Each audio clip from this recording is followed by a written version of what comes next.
दोस्तों आज हम लोग समाज के बारे में इस वीडियो के माध्यम से पढ़ेंगे।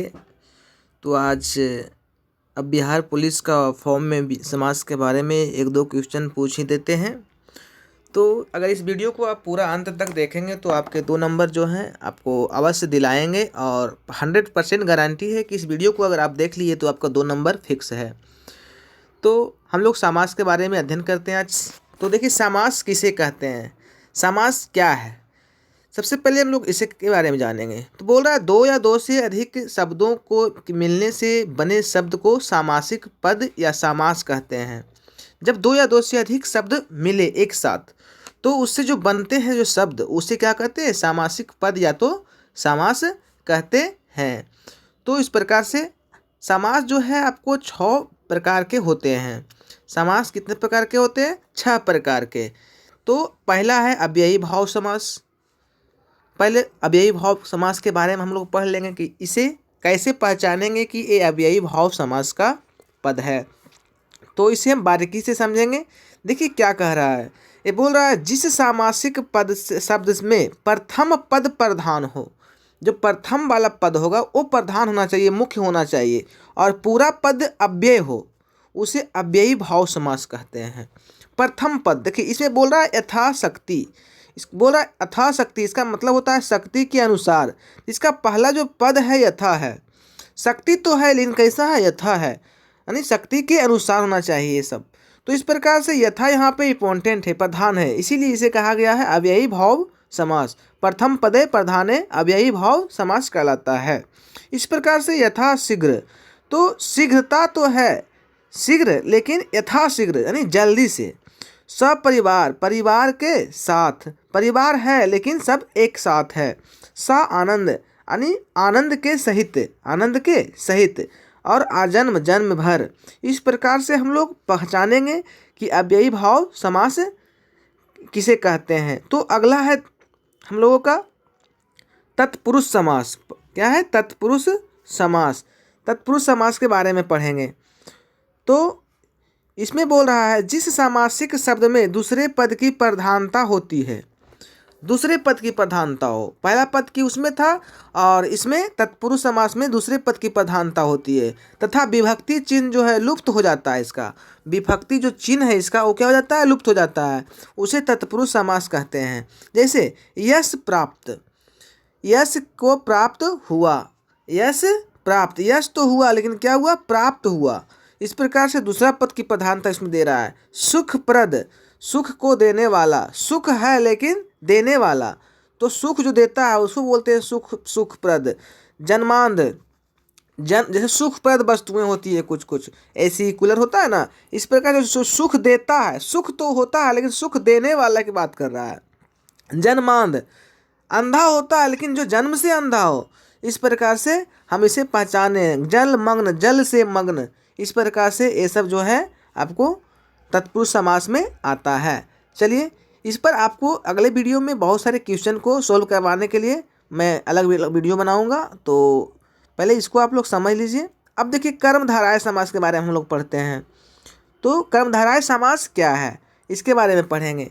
जिस सामासिक पद में उत्तर पद प्रधान होता है उसे कर्मधारय समास कहते हैं। इसमें पूर्व पद विशेषण और उत्तर पद विशेष होता है। विशेषण के बारे में थोड़ा सा पहले हम लोग जान लें। विशेषण का मतलब होता है जो शब्द किसी की विशेषता बताए, किसी के बारे में बताए, उसके गुण के बारे में बताए, उसके धर्म के बारे में बताए, उसे विशेषण कहते हैं। तो इस प्रकार से बोल रहा है कि पहला पद जो होता है विशेषण और अंतिम पद होता है उत्तर पद, बाद वाला पद, उसे विशेष कहते हैं। विशेष किसे कहते हैं? जो शब्द, जो विशेषण शब्द जिसकी विशेषता बताता है उसे विशेष कहते हैं। तो देखिए बोला जिस सामासिक पद में उत्तर पद प्रधान हो, जैसे बोल रहा है नील कमल, कमल है लेकिन कैसा है, तो नीला है, नीला है जो कमल, इसका मतलब हो रहा है कमल है लेकिन कैसा है, तो नीला है। इस कमल की विशेषता बता रहा है कि ये कमल कैसा है, तो नीला है। तो इसमें बोला था कि पहला पद विशेषण हो, तो नीला क्या है, विशेषण है। इस प्रकार से नील कमल जो है कर्मधारय समास के अंतर्गत आएगा। महात्मा, आत्मा हो महान जिनका, महान है जो आत्मा यानी कि महात्मा। इस प्रकार से आत्मा है लेकिन कैसी है, महान है। तो इसकी विशेषता बता रही है, इस प्रकार से इसकी विशेषता बता रही है कि आत्मा कैसा है, तो महान है। तो इस प्रकार से महात्मा भी क्या हो गया, कर्मधारय समास। अगला है पुरुषोत्तम, पुरुषों में उत्तम, उत्तम पुरुषों में क्या है, उत्तम। तो इस प्रकार से इसकी विशेषता को बताया जा रहा है। इसमें पुरुष है लेकिन कैसा है, उत्तम है। तो इस प्रकार से हम कर्मधारय समास के बारे में पढ़े। अब हम लोग पढ़ेंगे नेक्स्ट, अगला क्वेश्चन है हमारा द्विगु समास। तो इस प्रकार से चौथा हम लोग पढ़ने जा रहे हैं, द्विगु समास किसे कहते हैं, तो इसके बारे में पढ़ेंगे। अगर आपको ये वीडियो अच्छा लग रहा हो तो प्लीज़ लाइक ज़रूर करेंगे, और अगर आप नए होंगे तो सब्सक्राइब करना ना भूलेंगे, और दोस्तों की भी शेयर करते रहेंगे। तो चलिए दोस्तों, आज हम लोग द्विगु समास के बारे में पढ़ते हैं। अब तो जिस सामासिक शब्द का प्रथम पद संख्यावाची और अंतिम पद संज्ञा हो उसे द्विगु समास कहते हैं। इसको पहचानने के लिए क्या बोल रहा है कि प्रथम पद संख्यावाची हो, यानी कि कुछ संख्या के बारे में लिखा रहेगा, और अंतिम पद संज्ञा होगा। संज्ञा तो आप समझ रहे होंगे। तो इस प्रकार से इसे द्विगु समास में कहेंगे। जैसे त्रिदेव, तो त्रिदेव इसे बोल रहा है तीन देवताओं का समूह, तीन देवताओं का समूह, देवता है लेकिन तीन देवता का समूह। तो संख्यावाचक आया ना यहाँ पे, चौमासा 4 महीनों का समूह, चौ मतलब 4, इसे संख्यावाचक देखिए आ रहा है। पंचवटी 5 बटों का समूह, सप्तपदी 7 पदों का समूह, सप्त सिंधु 7 नदियों का समूह।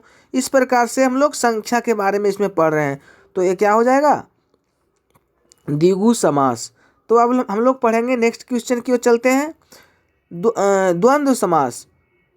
द्वंद्व समास के बारे में पढ़ते हैं हम लोग, थोड़ा सा नीचे करते हैं इसको। तो द्वंद्व समास क्या है, इसके बारे में पढ़ेंगे। जिस सामासिक पद में दोनों पद प्रधान हो तथा दोनों पद संज्ञाएं अथवा विशेषण हो, दोनों पद प्रधान होना चाहिए और दोनों पद क्या होगा, संज्ञा या तो दोनों पद विशेषण होगा, उसे द्वंद्व समास कहते हैं। इसी से पता चला द्वंद्व यानी दोनों तरफ एक ही चीज होगा। जैसे राम कृष्ण, राम भी नाउन कृष्ण भी नाउन, राम और कृष्ण इसका मतलब होता है।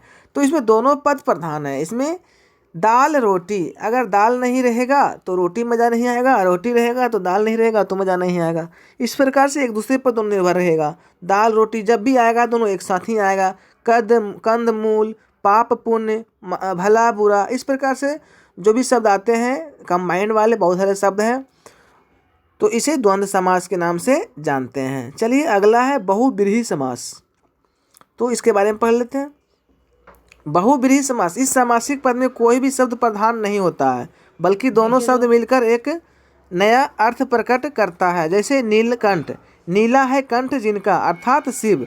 इसे बोल रहा है इस सामासिक पद में कोई भी शब्द प्रधान नहीं होता है, बल्कि दोनों पद मिलकर एक नया अर्थ प्रकट करता है। जैसे कि नीलकंठ, नीला है कंठ जिनका, इसे बोल रहा है कि जिनका कंठ क्या हो, नीला हो, तो अर्थात शिव।